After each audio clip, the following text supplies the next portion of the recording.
Hello everybody, welcome to Live on Mars. I'm Alex, CEO and founder of MarsBased, and in this episode I bring you a talk I gave 1 year ago at the 10th anniversary of MarsBased. And in that occasion, I spoke for about an hour and a half on stage, covering almost everything I've learned or I had learned for about 10 years running a company that and Startup Grind, because we're celebrating the 10th anniversary of both initiatives. We gathered 300 people, 300 of our friends, former clients, current clients, former employees, and other people that we like in the industry, the podcast guests or the people we hosted at Startup Grind, some of our partners and sponsors, and a lot of people in the industry. It was very moving to see all the people from the stage and to celebrate the 10th anniversary.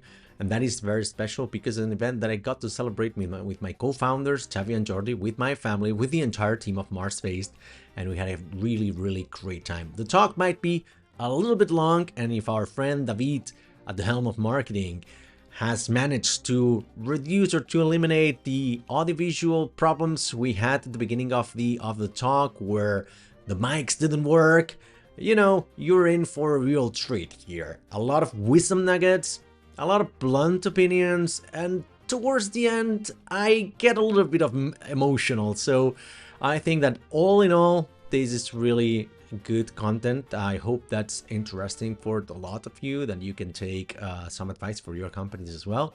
And here's to 10 more years of running MarsBased and sharing our learnings with our audience, community, and friends. So let's go.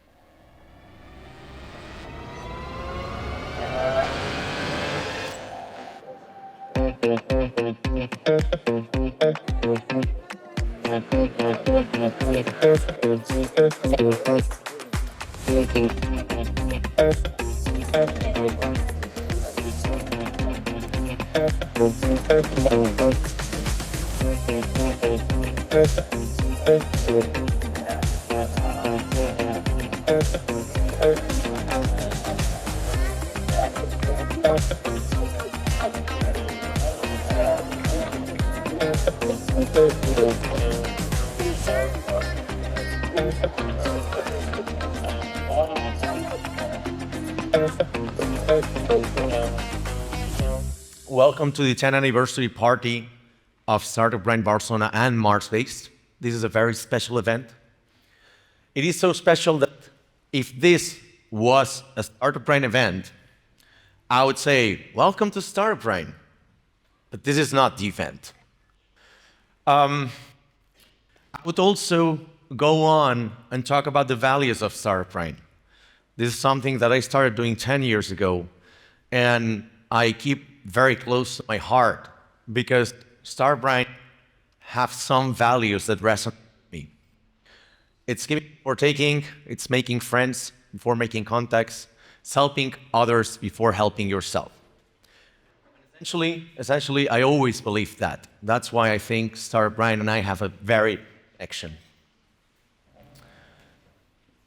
I would go on in a regular event and I would say, look, and we got some sponsors because events don't happen without their sponsors. And I would say, hey, where's the CMS people? They're probably not here yet because they're lawyers, they're working till 8, but if you're here, raise your hand if you work at CMS. You see, you're still not here. But they have been supporting for 5 or 6 years already.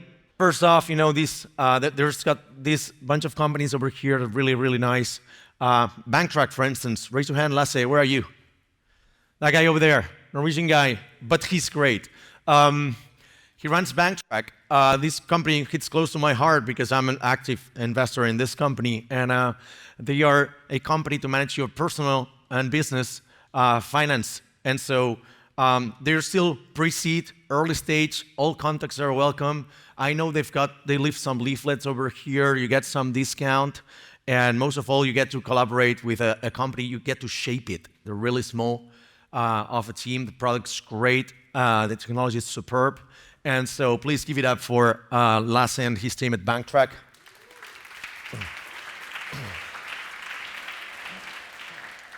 It's going to be a lot of applause tonight, so you better fucking get used to it. There's Attico. Attico, Nayara, where are you? Over there. No roll-ups. How are you going to find... No hat. How are you going to have... Yes, okay. Usually she wears like kind of like orange hats, yellow hats, black hat, come on. Anyways, Attico Workspaces. We are active clients of Attico Workspaces. We have been collaborating for many, many years.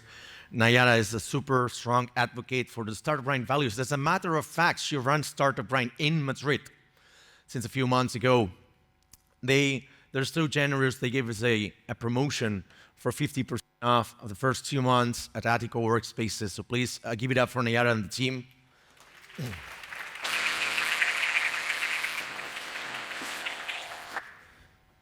Dennis, where are you? All right, if Dennis is not here, but the ODHC is a company that helps you get access to financial data via APIs. It's a company that just want to have contacts. They don't need investor. They're so powerful. They don't need anything else. They're so cool. They want to talk to interesting people, use cases, maybe for a future investment. Please give it up for them as well. Okay, we got only 3 to go. Come on, we can do it. Eclectic tomorrow. Mareike, where are you? Over there. Mareike, first time sponsoring. She's been coming to some events. And hello, Mark. You're not late. Don't worry. Don't worry. No bad blood. One of my best friends. Say hi to Mark. Eclectic tomorrow. Mareike wants to personally coach some of you. I don't think you can take them all. Can you? Huh? A few of them. Leadership. You know, she can be a coach in your personal day-to-day and business training. And she has got an active promotion for the first people who sign up for this, who go there, talk to her in the networking, and claim this opportunity. These one-on-one sessions are going to change your life. Please give it up for her. So you can tell I'm running out of voice. Great moment before a 40 minutes presentation, but I'll try to do my best. Bucaneros, Henry, where are you? It's probably busy over there. Over there. Second time sponsoring the event. We're going to have very interesting drinks tonight for the networking part. So not what you're used to. I'm not going to spoil it. But this gentleman over here is providing the drinks for the event, and also he truly embodies the values of Startup Grind. So please give it up for him as well.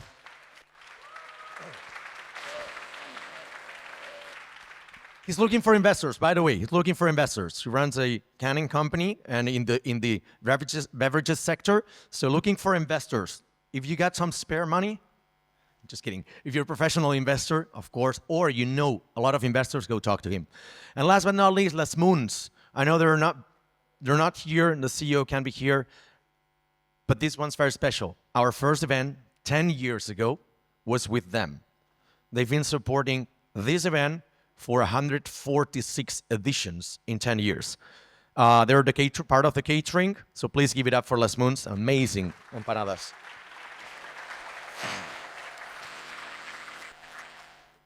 If this was a regular event, I would say, and now, come over, just move to the front. There's space over here.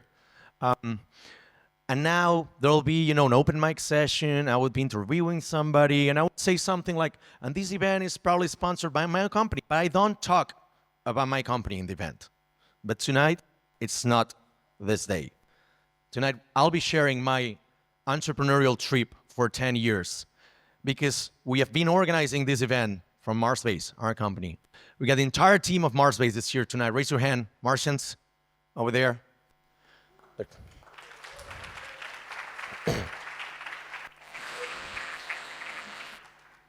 And you know why? It's because I realize I never talk about MarsBased. And I get tired of people asking, but what does MarsBased do? Why don't you talk? Because, frankly, there's a lot of events in the city, and people organizing events from a company, they do a shit job. They sell their services, they sell the product, and it ends up transpiring in the content of the event. And then it's not a good event. Clearly, they want to sell you something. I don't want to sell you anything. You're broke, you're entrepreneurs. That's why you attend startup events. You can't pay us, possibly. Just kidding. But sorry, this is my style. First timers, I'm sorry in advance. But yeah, just to give a glimpse, like this is a different event. I will be talking at the company, not because we want to sell. In the true spirit startup grind, I want to share what we've learned, what I've learned in 10 years running a company, and also in 10 years as organizing the startup grind event, 10 years of being an angel investor. Things that, thanks to MarsBased, I have been able to become. And I hope this is useful. Normally, you learn from other entrepreneurs. But over the years, people are like, when are we going to learn from you? Well, you're lucky, or unlucky if you didn't know it, but you can learn from me tonight, hopefully. Probably you'll take away some important things. Long story short, I'm not going to bore you a lot there. We got a phenomenal website designed by Lasse, by the way, as our designer. 10 years ago, with two gentlemen over there, I'm going to be talking about them now in a minute. We created a company, a consultancy, an agency, call it what you want. Companies outsource to us. Usually it's bigger companies. We started with startups, of course. Now we've been working for stuff like FC Barcelona, Hewlett-Packard, Ford, and stuff like that. We got a team of 20 all around here, but we've never had an office.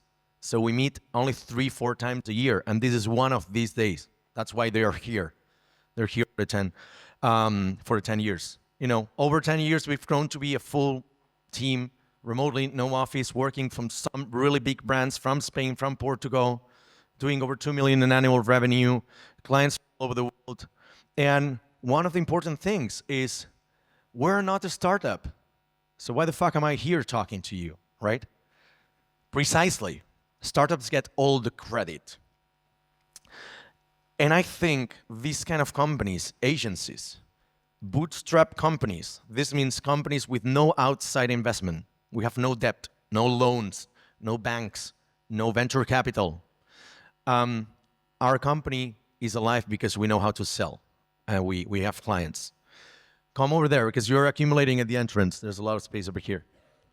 And so, but how did it start, right? How did this company start? I'm gonna give you a little bit of an overview of the whole thing. And then after this, so you know it, there's the catering, networking. Don't worry. I know I am separating you from the beer and the food. I know. I can take the pressure. So clearly, a company, as I said, started in 2014, coincided when I was launching the company, and I was like, okay, we got to do something. I got a not respectable past working for Deloitte. I'm sorry about that. Clearly not our sponsor. But Jordi, Xavi, and I have known each other since middle school. Jordi from elementary school. And we were tired from working from our old bosses. And I know there's one or two here. So don't get me wrong. You're great people. That's why you're still here. We're good friends. But we didn't like the companies. We're about to quit. And we said, why don't we create this kind of company ourselves? 2 years, we kept the job. And we were working for some projects that, luckily for us, they didn't see the light of day. One of them is this, Oliva. Not even going to go into detail. The other one was a digital cookbook manager called Cooking.me. And then we realized, okay, yeah, clearly we know how to design shit. We know how to develop shit. But we don't know how to sell it. We don't know how to raise funds. We don't know how to network. We were coming from consultancies like Atos or Deloitte, right? And I said, why don't we have other people do this stuff? And we help them, taking only the development part, right? True. But you need a team, right? Let me introduce you to my co-founders. Usually, when they ask me as an angel investor, what is your preferred composition of a team? I always say one tech guy, one guy good in business and operations, and then somebody who can sell, right? Let's start with the CTO. Here's Xavi. Teenage years. Don't worry, my picture is the worst. So this is the best one. Clearly CTO in the making. Pizza, video games, heavy metal hoodie, and all of that. Jordi's going to kill me for the next picture, but then you got somebody doing counting the coins, Jordi has been taking charge of the. If he was not in the company wouldn't exist. He checks the money in the bank, right? Xavi and I don't do it. We know jack shit about finance. And this is really important. I'm going to go about this. And then you need somebody like a fucking clown like me. But then again, I get your attention, right? That works. So, 1 year before, so 11 years ago, actually, we did this. I sent an email. This is the first email ever of MarsBased. What happened between March 2013 and March 2014? A really common mistake among entrepreneurs, which is, I'm not ready to launch. Oh, the website is not ready. The logo is not ready. This is not ready. Nothing is fucking ready ever, right? For 1 year, we kept our jobs and we didn't do other than choosing Trello over Basecamp, creating a nice Google Drive and stuff like that. But we didn't go out and sell. We didn't go out and create the company. There was all analysis, no action. Analysis paralysis. It's the worst thing. Get started. First learning of today, right? It took 1 fucking year between this email and the incorporation of the company. Okay. As I said, we're not good at having contacts. We're not entrepreneurs, but we knew how to develop good software, so that was kind of like how it looked like for us.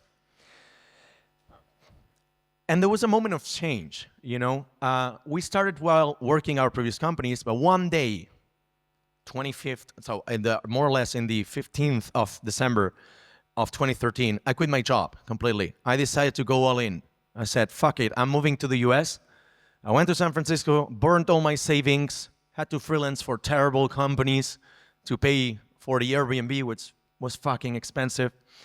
And Xavi and Jordi incorporated a little bit later, but this move kind of like created the need, right? It's like, okay, if I don't find clients, I will not be able to eat, right? And so we needed to have money to pay for something, right? By the way, I know there's a few people for whom I've worked in the past. I've seen Harlan over there. I think there's Mark over there.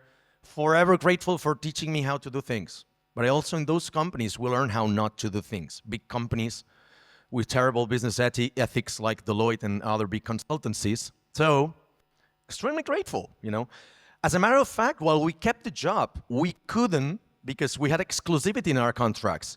So we were doing Google Meets Hangouts with these masks on because we needed some stuff on the blog. How do we put pictures of ourselves? How do we show that we're working? Look, for 1 year it was like this. I know it sounds ridiculous. It was 2014. People were using hashtags on social media. And that was our first website. But in March 2014, this is the picture. We incorporated the company. Why? Because I found the first client in the US. $700 website that only 200 were paid. Terrible mistake. But because we had the client, we wanted to do things legally from the day one. In spite of doing things legally since day one, pretty unlike other startups in the world, we're still alive and kicking, right? So we lost money with that client actually, right? From there, we're like, okay, we got 3,000 euros in the bank. Until this money runs out, we'll try it. We got 3 months. We're not taking any money, but fucking autonomous and stuff like that takes a lot of money. And notaries, lawyers, and all of these other people in the chain of value. So our money was rapidly decreasing. We're like, okay, urgency. In spite of all of that, we're here celebrating 10 years with what I said. There's 10 lessons for you tonight. First one we learn in the first year is the rules are for the 80% of the people. When we started, the ABC of entrepreneurship was create a startup, go to an incubator, go to an accelerator, raise some funds, find mentors, create a board, and shit like that. You can't be the same profile. You can have one founder only and stuff like that. We defied all of this, right? People are like, this is not gonna work. Obviously it's not gonna work. You're remote, you don't have an office, you're more expensive than the competition. You only do Ruby, which is fucking niche. You don't do mobile in 2014, really? It's not gonna work.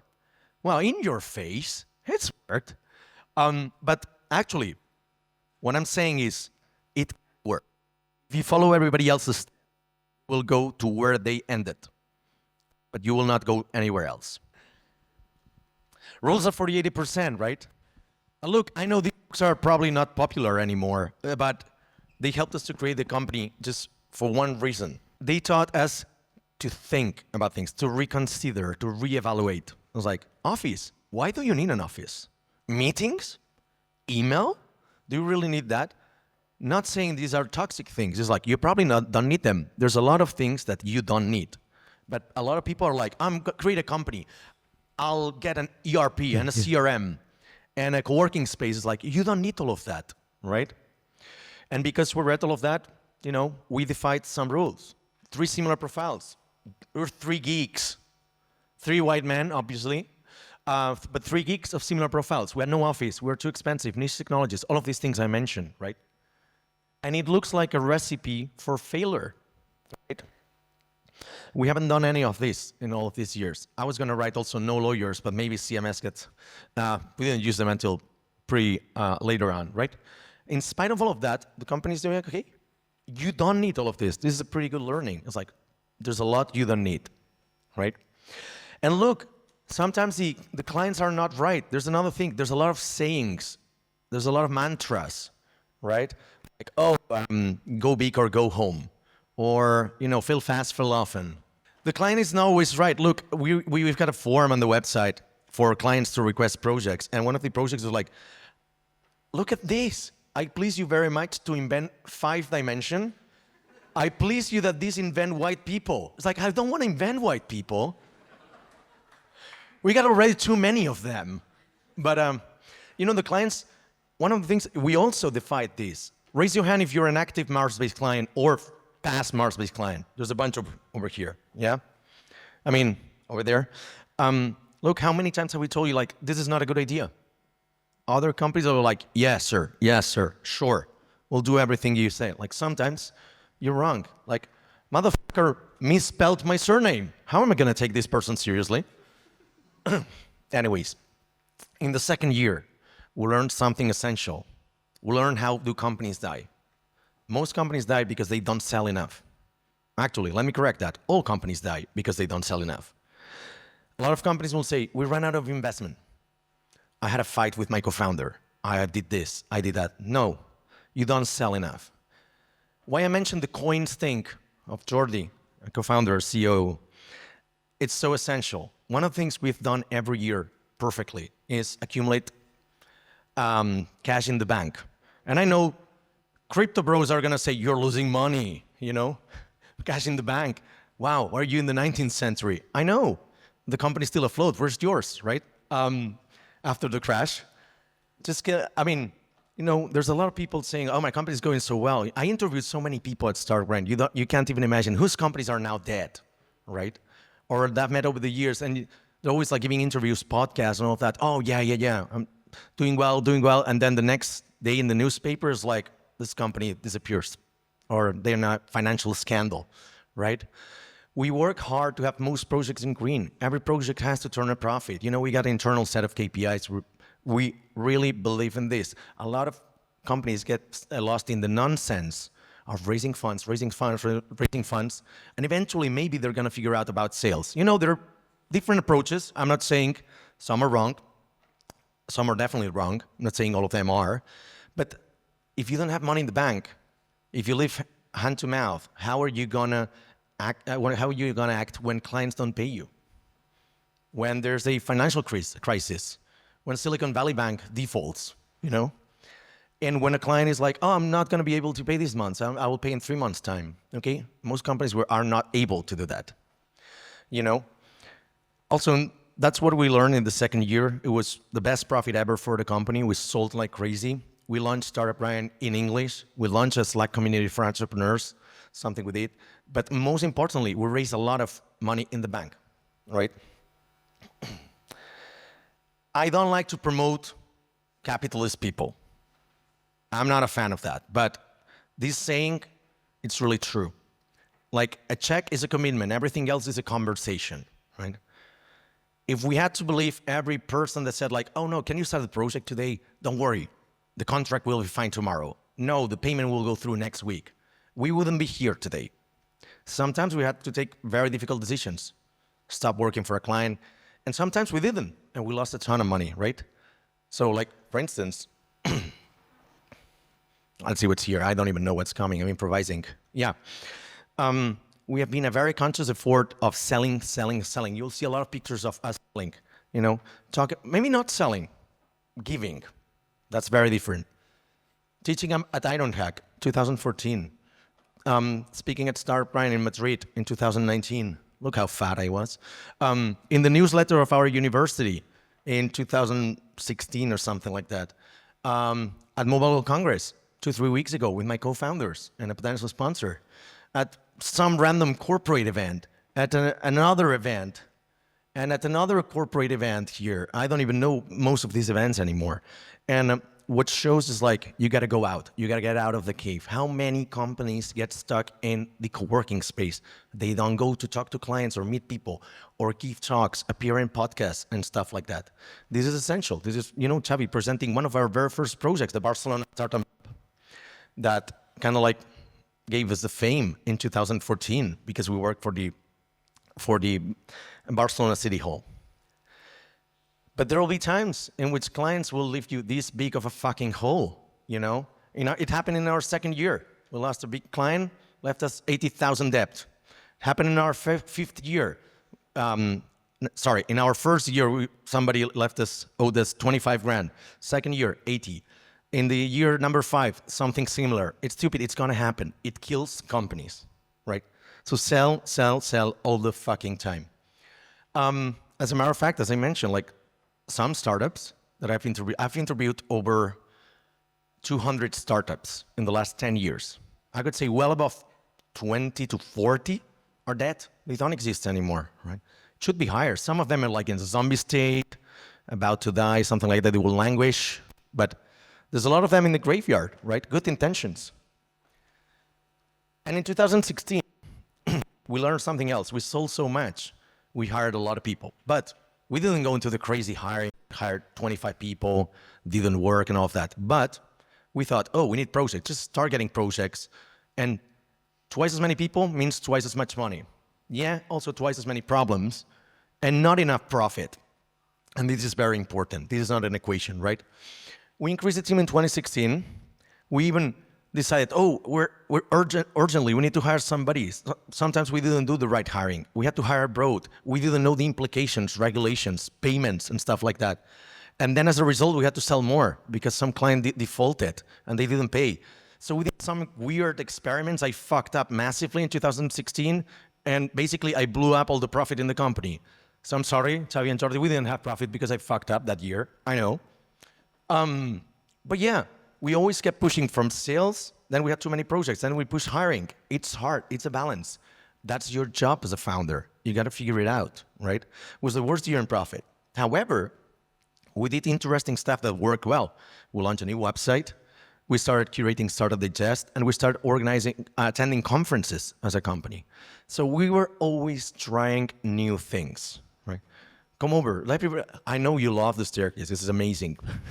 Probably get a very good, hey, Charlie, how you doing? There's a space over here if you want.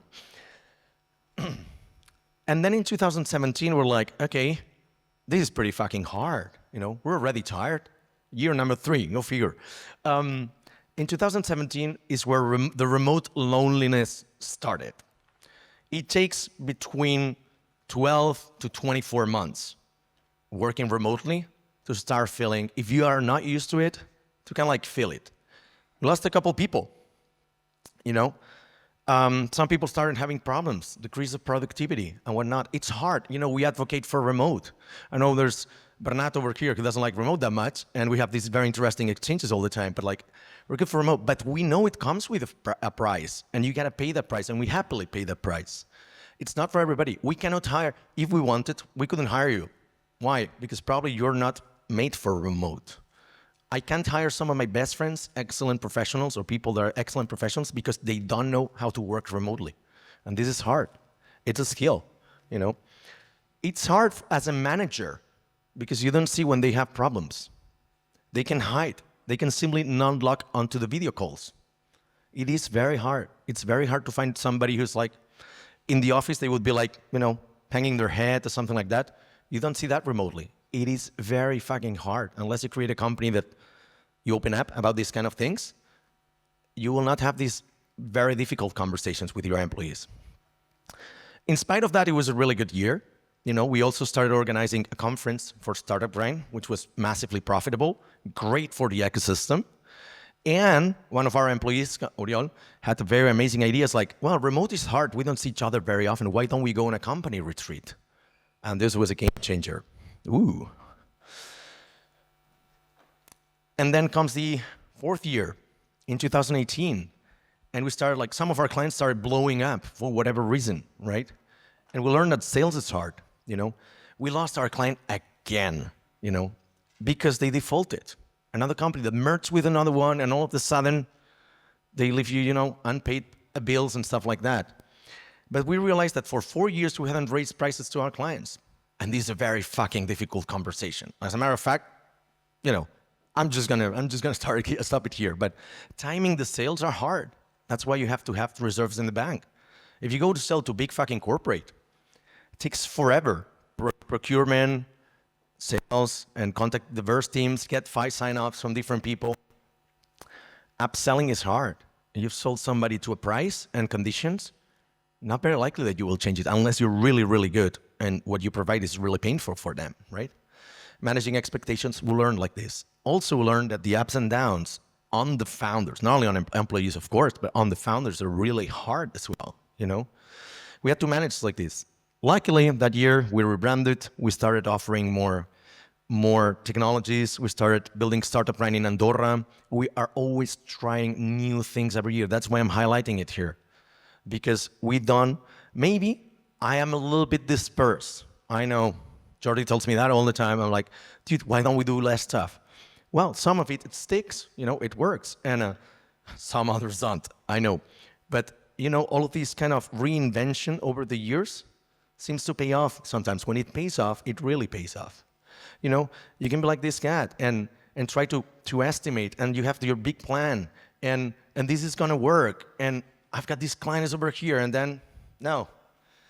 I know, I love cats, and I don't do presentations without a cat gift, that's it. Who said woo? Awesome, yeah, give it up for cats. Everybody, give it up for cats. I love it. You made me so happy. Well, there's this other thing. This is really important. This doesn't apply to everybody. I know this is controversial, but you can turn your clients into friends. And I'm really proud to say that we have managed to accomplish this. This year, before I go into very emotional, moving pictures, we adopted React in the company. We started our product, which, spoiler alert, failed miserably, but at least we tried. But I'm happy to say that, when a client asks for reference as to how we work, we get emails like this all the time. Hi, Sarah, nice to meet you. Yeah, I work with them. I would hire them for all the other companies I have. Hi, Sarah. Well, spoiler, Sarah hired us last week. And this happens all the time. Why? Because we're not a sales machine. We make friendships with our clients. We're there. And I know this sounds very fluffy, but look at this. People from NICE. Where's Jose? Jose, raise your hand. Where are you? Over there. One of our first clients 9 years ago. And, they come over. He came from Euskadi all the way. Like, oh, I'm going to be there. Can you come to the event? I'll be there. This is amazing. Other people wouldn't do that. People in Barcelona, of course, you're here. But not only them. People at Eclair. I saw John over here. Where are you? Don't worry, you'll get your applause. You get your applause. But people from Mailtrack, I took them to Silicon Valley for a week to help them as a part of a project. I'm like, fuck it, I'm going to go to Silicon Valley with you guys. I'll show you around. We're very good friends. People from Everest, probably not our favorite company, but they invited us to their Christmas dinner. You don't invite a provider to Christmas dinner. I don't know, it's kind of weird. We do it. Because we're all friends, but the company is because we have these kind of relationships, and this matters a lot. Why? Because a lot of people there's a person in the ecosystem who's hired us for 5 different companies. And then the very bad year for society. And I'm going to be very clear about this.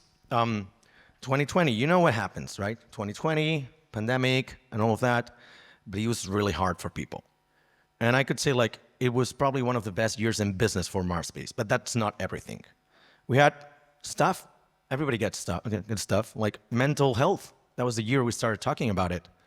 And precisely because some people open up in the company, we created a safe space for the rest of the people.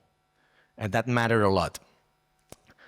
Somebody told me, look, in 10 years' time, 20 years' time, people are going to remember how you treated them in very bad times, like now, like the pandemic. And I was like, yeah, I could see how, in times my previous companies didn't do the stuff that we did, right? And so 2020, it was good. We learned that also in times of need, I reach out to people. I called some of the speakers of Startup Grind. I called all the clients, do you want your money back? They said, like, no, we continue the project. The sponsors that we signed to Startup Grind, do you want money back? Because we're not going to be doing events for a while. And they're like, no, keep the money. So because we have built an amazing community at Startup Grind, clients, sponsors, and all of that, I called some of them to ask for advice. It's like, we're first-time entrepreneurs. What do we have to do in this time of desperation? There's no business. You can't hire. You can't travel. What the fuck? And I called people who are like 20, 40, 50 years in business, and they gave me advice. Why? Because we're friends. People who build really good companies. And some example is Startup Grind. This is what you're seeing tonight, minus the interview that will not happen because there will be no interview tonight. We want to have more time with you. We've done, over 10 years, 145 Startup Grind events every month. Since 2014, we've never skipped a single fucking month. Talk about commitment. We've got 9,000 members. We did 3 Startup Grind conferences of about 1,000 people with really cool speakers. We've done, our company, 15 non-Startup Grind events. We have a podcast. Some of the stats we've done just to show that we really invested in community. As a matter of fact, 10 years ago, I said, I don't think any company will succeed in 10 years' time without a community behind them. And I'm super happy to be able to call people, a lot of people in the audience I know, that in a time of need, I can ask favors, and they will return them. I will return them, right? I've made so many friends over the years, thanks to, and we made friends in the company. One guy advised us in 2017, a company wanted to buy us. I called one of the best entrepreneurs in Spain. I said, can you help us with this? I was like, yeah, sure, let's get for lunch. We went 4 hours with him. He taught us everything about M&A. We decided not to sell the company, right? And I didn't even have a great relationship with that person at the beginning. Now I have invested in 3 of his companies. I do a lot of office hours. We produce a lot of content. I say a lot of because this is the entire marketing department of MarsBased. Basically, this is what happens when you're bootstrapped. You cannot hire lots of people that then you might fire in times of not made. But we also fail a lot. I fucked up a lot. I take full responsibility of all the things, all the money I squander. Probably we're gonna be squandering a lot of money tonight, and we did yesterday, definitely because of me. But it pays off. And when it comes back tenfold. I was able to have one of the best conversations of my life, 30 minutes with the founder of Shazam on stage in our second conference. That's weird. And then in 2021, things started to get better. And don't worry, we're approaching the end. One of the things that we learned is like, things we learned 10 years ago might not hold up anymore. I was like, are we doing the right thing with remote? We adopted asynchronous work because everybody else was doing remote, so we didn't have an edge in hiring. I was like, ooh, maybe we have to work async. Maybe we have to rethink our technologies. Maybe we have to open an office. Every year, every quarter, and sometimes some things monthly, we review a lot of stuff in the company. Why? Do you know the myth of the boiling frog? Boiling frog? For those who don't know it, there's a saying that says, if you put a frog inside a pot, you warm the water, warm it up, eventually it gets used to it and it dies.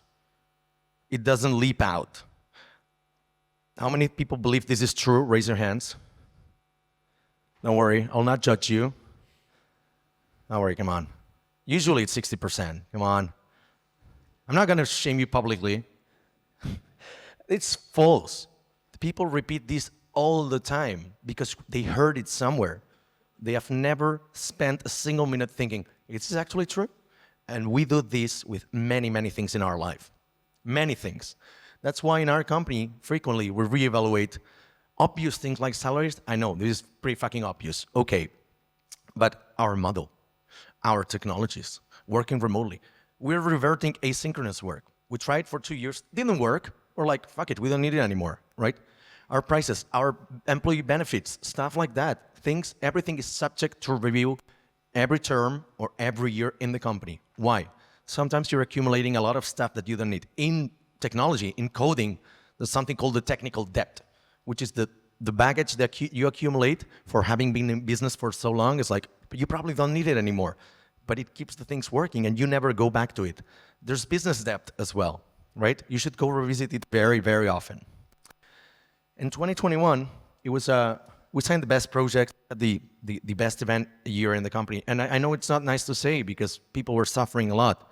And so, but it goes to show that maybe when you do things right and you hold very close relationships with people, they will hold to this relationship. You know, other things that we hear very often, and believe me, they're not right. Maybe they are in some conditions. Maybe they were right once. Rails doesn't scale. Okay, how many of you are using Stripe? Raise your hand. Your company uses Stripe? Shopify, raise your hand. GitHub, raise your hand. LinkedIn, raise your hand. Of these companies are built using Ruby on Rails. It fucking scales. But people hear it somewhere, you know. Remote workers don't work. I worked for 10 years in an office. Believe me, people didn't fucking work in that office. I could see everybody else's screens. Bootstrap businesses are not ambitious. Yeah, talk about Automatic. They built WordPress. They power 45% of the internet websites. Hybrid mobile apps are slow. You know, we adopt a lot of things that make sense and we don't reevaluate them, right? It's like all the time you get to hearsay. I'm tired of hearing. It's very good. Like the process of unlearning stuff, it's essential. This is one of the best things we've done as a company over the years. And coming very close to the end of the presentation, ladies and gentlemen, one concept that not enough people do in the industry, which is lift people as you climb. What does that mean? You know, your company becomes a little bit successful, you pay better salaries, of course, to your employees, but how about the rest of the people that help you? How about the public infrastructure? How about the school that raised you as a kid and taught you? Most people don't go back to their school to talk, or the uni, or the high school, and stuff like that. You gotta lift people up as you climb, because I was helped when I arrived to the United States with some people, opened doors, introduced me to potential clients. And now it's my turn. I've been doing it for 10 years. A lot of people don't have this vision. And believe me, it just fucking works all the time. Live as you climb, you know? I take a lot of pride in what we do. Normally, I never do these kind of presentations. I don't like talking about myself. I don't like talking about my company. It's taken 10 fucking years for me to talk about my company on stage in a Star Brand event. We help people to co-found companies.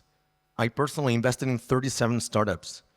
We have brought international companies to open, multinational companies to open an office in Barcelona.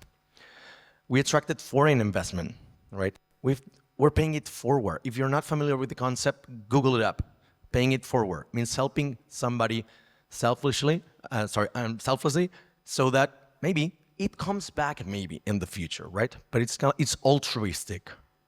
And in the startups ecosystem wouldn't exist without people giving, sharing, creating community events, you know.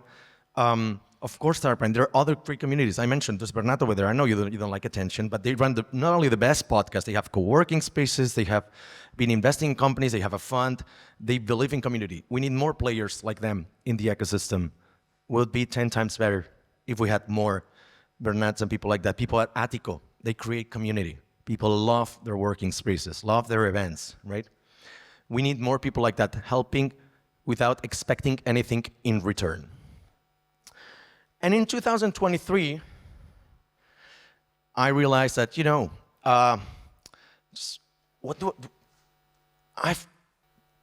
I've explained pretty much everything. Like, that's all I wanted you to learn. But still, there are quite a lot of assholes in the ecosystem. We all know one or two names. Not gonna drop them, obviously. I'll leave it up to you. But what I say by that is sometimes we're too driven with our own mission that we don't stop and think if what we are doing is hurting other people. So be nice to people, help others, pay coffee to aspiring entrepreneurs. If you're an investor, don't let the entrepreneur pay for the fucking coffee. Come on. That happens too often. Be nice, pay your taxes, give back to your community. Don't break the law. We don't need more Globos.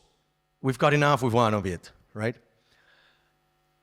And so, because I don't want to be an asshole, I want to give the last 5 minutes of the presentation to the people that helped me. And, for 10 years doing Startup Grind, I couldn't have done it without a phenomenal team. And I get all the credit because I am on stage. I'm like, Alex from Startup Grind, Alex from MarsBased, who's posting you get me every day on your LinkedIn because I post shit every day on LinkedIn. I know. It works. But these people don't get the credit nearly enough. And they put in the work. So please, big fucking applause for the Startup Grind team.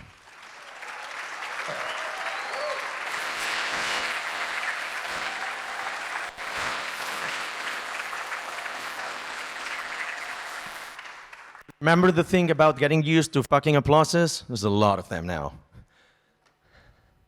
Our team at MarsBased, please give it up for them.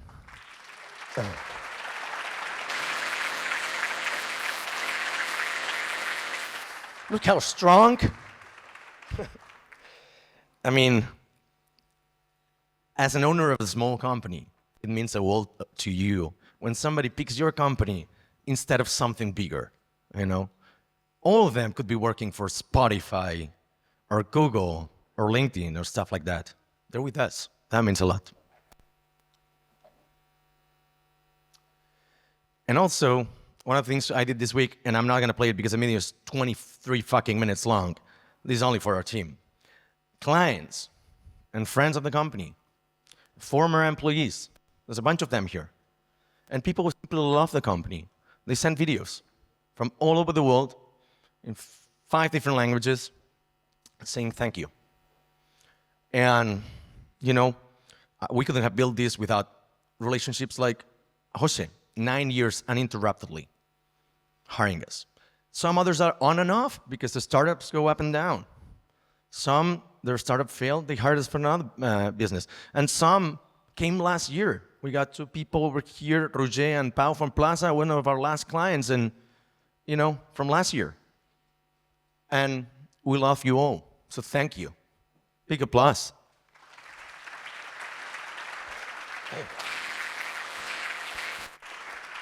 Could be 4 minutes mentioning, the companies I see in the audience we work for. There's a Park and Go. There's Nice. There's Eclair. There's Plaza. There's a lot of them. Not gonna spend because also this fucking light is blinding me. But a lot of them are here. It means the world to us. That even if we haven't worked since 2015, they're here. Or they sent a video. They took their time. And also have got something special. My good friend, Derek Anderson, CEO of Startup Grind. One of the most well-known people in Silicon Valley. People respect him. He's been doing this shit for almost 15 years, helping people for absolutely no reason other than building community. He helped, the company going, Startup Grind, over the pandemic. He's helped millions of entrepreneurs worldwide. And we sang Miley Cyrus in the karaoke. I know it looks like it's metal. It's not. We sang Wrecking Ball, one of my favorite songs, believe it or not. And he's got a message for us. Good evening, everyone. My name is Derek Anderson. I'm one of the co-founders of Startup Grind. And I want to wish you an incredible happy birthday celebration tonight in Barcelona. And I want to first give a huge thanks and shout out to Alex and the entire organizing team who have built just an absolutely amazing and inspiring community in Barcelona over these past 10 years. Startup Grind's values are all about giving more than you take, helping others first, and making friends. And whenever I think about who and where these values are best personified, Barcelona and this amazing group of people and all of you are immediately come to the top of my mind. I wish I could be there with you in person. Unfortunately, I'm stuck in California in the United States, but I hope you have a wonderful evening tonight. I hope you are all so proud of what you built. I hope you are able to celebrate it. Please go to the organizers and thank them. Give them a hug on behalf of me and our community around the world. We're so grateful to be part of what you're building. We're so grateful to have been able to watch this and see the inspiring work that you've done and the community that you've built together. Have a great night.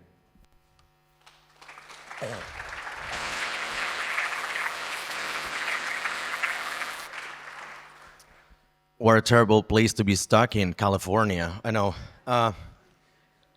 He's watching this, by the way. But he always sends some funny remark about me. Surprised time there hasn't been any. So thank you for that. So I wanted to give a big round of applause for the Startup Grind family, but also, and most importantly, for all the Startup Grind speakers in Barcelona, because there's 12 tonight in the audience. So thank you very much.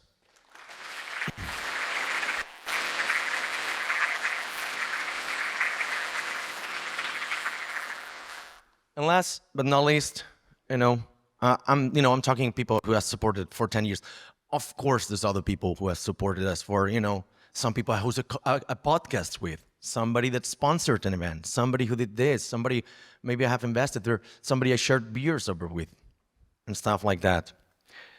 But it goes beyond that, right? There's a special, and I think it's the last one. I hope it's the last one. I'm thirsty and hungry. There's a concept in technology and development, and I know some people will be like, that's not how it works. But there's a front end and the back end. Usually the front end is making things look pretty, but the real work happens in the back end. I'm sorry, React people, I know it's not exactly like this. Don't ruin my joke. So this is exactly what happens in our company. I get all the credit, but I have two amazing co-founders. Come on stage.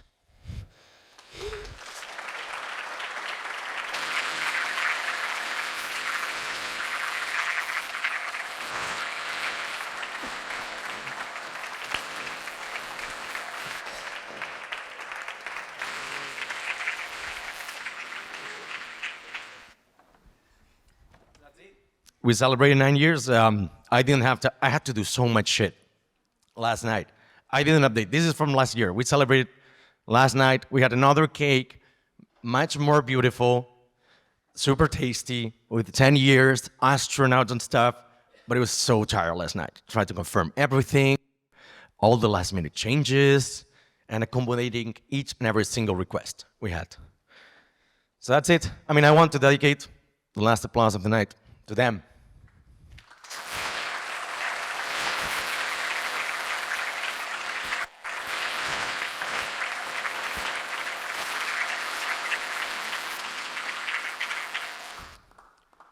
"10 years and we're still friends, Doesn't happen.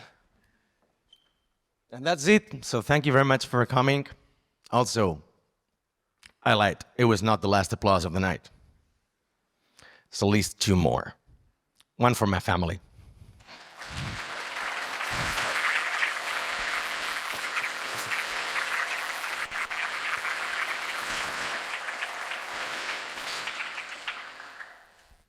And the last one for you. Thank you.